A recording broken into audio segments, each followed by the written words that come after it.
We are talking about another way to do an A minor progression that's a little, well, it's a lot easier to grab, but it's not perfect. So we're having to fudge it a little bit. My favorite is up here. 14th fret, I'm just pressing down on the G string, playing all 4 strings, 1, 2, and then I am bringing my finger 1 fret, a half step it's called, towards the headstock. So it's 1, 2, 3, 4, 1, 2. Very cool.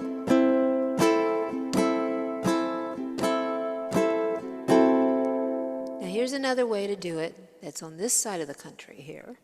We found another A note, because that's the note that moves in this progression. All the other strings stay put.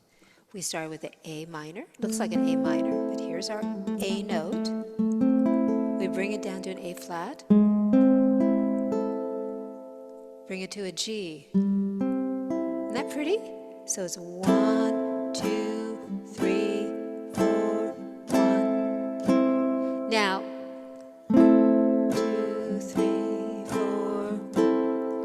The next note in the progression is an F sharp, and we don't have that on our G string. You know, that's the end of the road for the ukulele. Nothing lower than a low G. So we found an F sharp somewhere else. It's an octave higher. We found it on the E string, 2nd fret. So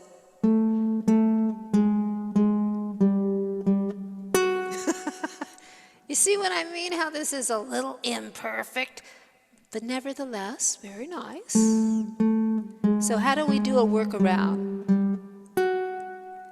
Well, what I suggested is just go to a D7. So we'll get a little bass note in there. So it'd be 1, 2, 3, 4, 1, 2, 3, 4, 1, 2, 3, 4, 1, 2. Summertime.